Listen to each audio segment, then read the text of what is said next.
tips menyorok ke kubur Nabi. Allahumma arhamna bil Quran. InsyaAllah hari ini saya akan share tips bagaimana kita nak mendekati kubur Rasulullah SAW dengan kaedah menyorok.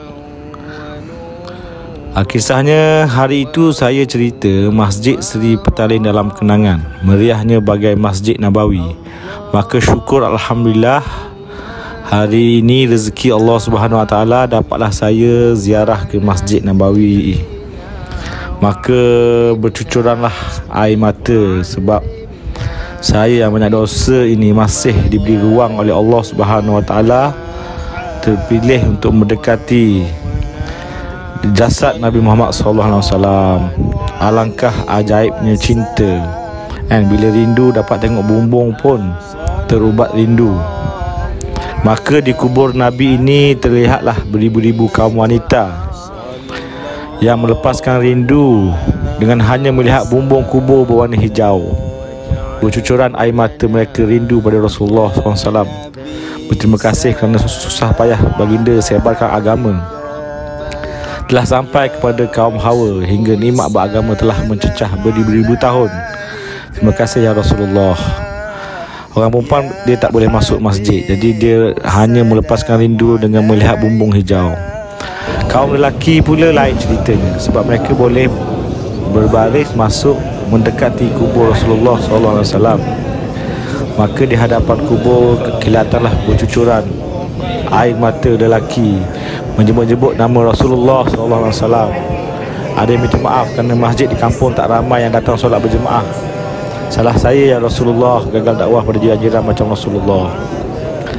Tapi sini nak doa depan kubur tak boleh lama-lama, nanti kena halau oleh askar Arab. Haji jalan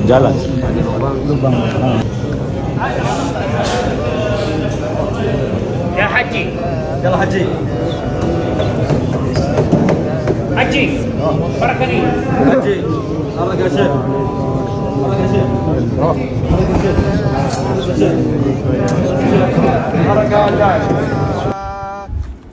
Jadi alhamdulillah ada sahabat dari tanah Malaysia kirim wang untuk letak dalam tabung derma di Masjid Nabawi. Saya pusing-pusing cari tabung dekat masjid ni tak jumpa. Teringatlah kenangan ke Masjid Seri Petaling. Cari-cari tabung memang tak jumpa. Tanya kat Ustaz Seri Petaling, mana tabung derma? Katanya jangan harap pada makhluk. Habis tu siapa nak bayar bil elektrik dan api? Allah bayar. Benar, tinggi. Tak jawapan buat yakin dari Ustaz Seri Petaling tu. Mirip dengan Masjid Nabawi, hidup 24 jam, tak ada tabung derma. Allahu Akbar. Jadi sekarang di Masjid Nabawi ini saya cuba tanya askar situ, tapi dia cakap Arab, saya tak faham. Saya tanya tukang-tukang sapu dari India, ada dari Bangladesh, mereka boleh cakap Melayu sikit-sikit. Katanya memang tak ada tabung. Saya tanya kat mana orang susah minta sedekah, katanya semua kat sini orang kaya. Maka saya pun bagilah duit derma kat beberapa orang yang bertugas, tukang sapu, jaga tandas area masjid situ. Alhamdulillah misi selesai. Saya juga ada bagi dekat ustaz yang ada nak buat majlis tahlil, jadi saya bagi sedikit wang kat situ. Dan saya juga belikan Al-Quran untuk diletakkan dalam Masjid Nabawi. Alhamdulillah misi selesai. Syukur juga Alhamdulillah kepada semua yang kirim doa pada saya melalui PM Tepi. Telah saya bacakan berhampiran raudah, taman-taman syurga, tapak asal Masjid Nabawi. Dan saya juga Alhamdulillah berkat doa tuan-tuan telah selamat kembali ke tanah air. Jadi sebelum tu saya nak cerita sedikit kisah Rabi'ah bin Ka'ab radhiyallahu anhu pernah bercerita. Katanya, aku menginap bersama Rasulullah SAW dan membantu beliau untuk menyiapkan air wuduk dan keperluan lainnya. Kemudian Rasulullah telah bersabda, mintalah sesuatu kepadaku. Aku menjawab, aku mohon agar dapat menemanimu di syurga. Lalu Rasulullah SAW bersabda, bantulah aku untuk dirimu dengan memperbanyakkan sujud. Bantulah aku untuk dirimu dengan memperbanyakkan sujud. Hadis riwayat Ahmad, Muslim, An-Nasa'i dan Abu Daud. Bermakna dari hadis ini, seorang sahabat yang menyenangkan Nabi sehingga mendapat tawaran apa sahaja kerana doa Nabi yang makbul, sahabatnya telah pilih syurga. Namun Nabi tetap pesan, bantulah aku untuk dirimu dengan memperbanyakkan sujud. Bantulah aku untuk dirimu dengan memperbanyakkan sujud. Maka kepada semua followers saya, kawan-kawan, sahabat-sahabat, adik-beradik, saudara mara, jiran semua yang kirim doa, bantulah doa saya di tanah suci ini dengan memperbanyakkan sujud. Amin ya rabbil alamin.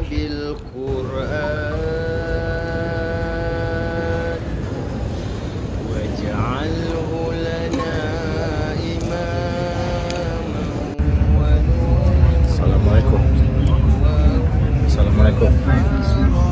From where? Pakistan. Pakistan. Pakistan. Brothers. What is your name? Muqaddam. Muqaddam. You? Uzair. Uzair.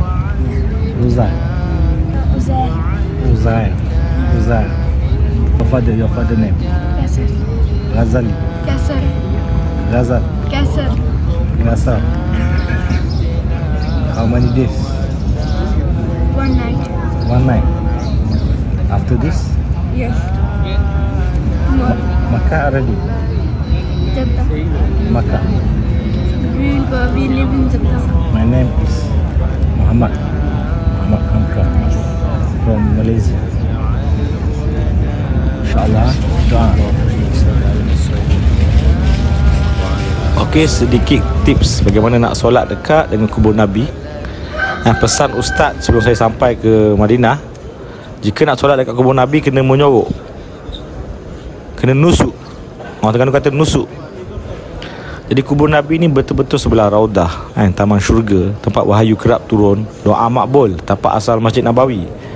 Tapi nak masuk kena nusuk, kena menyorok. Itu yang saya faham. Jadi pelik juga macam mana nak masuk dengan menyorok kan. Kat situ ramai askar.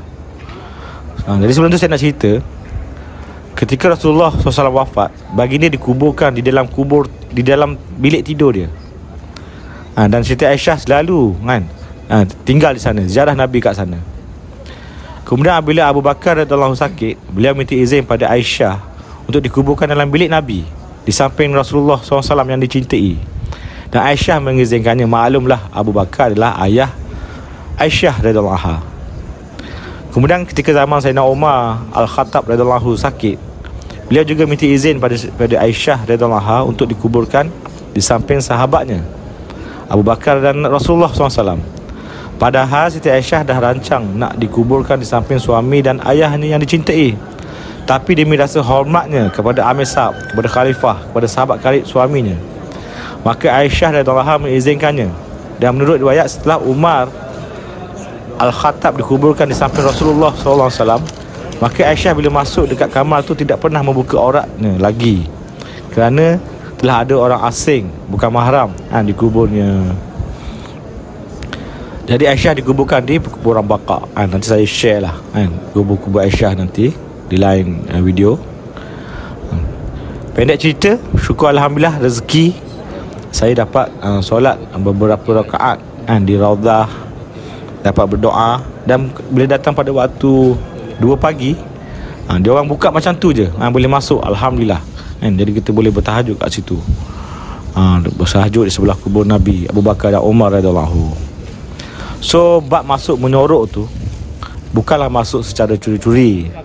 Nama app tu Nusuk, N-U-S-U-K, Nusuk. Kena apply online, kena minta seminggu awal sebelum sampai ke sana. Bila ada tu baru boleh masuk. Jadi kena nusuk. Nusuk ni dalam bahasa Terengganu bermaksud menyorok. Jadi jangan salah sangka, jangan salah faham lah. Bukan menyorok nusuk tu, tapi nusuk nama app dekat Masjid Nabawi. Jadi Alhamdulillah, laporan ya Rasulullah, kampung saya surau belum penuh macam solat Jumaat. Lorong rumah saya hanya ada beberapa orang sahaja datang solat berjemaah.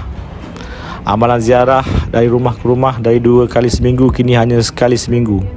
Kadang-kadang tertinggal. Semuanya salah saya ya Rasulullah, maafkan saya. Maafkan saya kerana kampung saya masih belum hidup 5 amal masjid. Allahu Akbar. Semoga saya diberi hidayah, orang kampung saya diberi hidayah untuk sama-sama hidupkan masjid 24 jam dengan amalan dakwah talent ibadat khidmat. Ya Allah, ampunkanlah dosa saya sebab belum mampu makmurkan masjid seperti kekasih-Mu. Ya Allah, Kau bantulah semua umat Islam di seluruh dunia. Sungguh antara kami ada yang ditindas, Kau bantulah. Antara kami ada yang sakit, Kau sembuhkanlah. Antara kami ada yang bergaduh, Kau damaikanlah. Antara kami ada yang diliputi beban-beban, Kau ringankanlah. Antara kami ada yang berhutang, Kau permudahkanlah. Antara kami ada yang rosak iman, Kau baikikanlah. Antara kami ada yang tidak membantu, Kau gerak-gerakkanlah. Antara kami ada yang tidak ada zuriat, Kau suburkanlah. Antara kami ada yang kesunyian, Kau meriahkanlah. Antara kami ada yang menuju ke lembah neraka, Kau pimpinlah ke taman syurga-Mu ya Allah. Izinlah kami bersama Rasulullah SAW di syurga. Mohon bantu rohani kami agar teguh keimanan sampai mati, asal Kau redha. Amin ya Rabbil Alamin.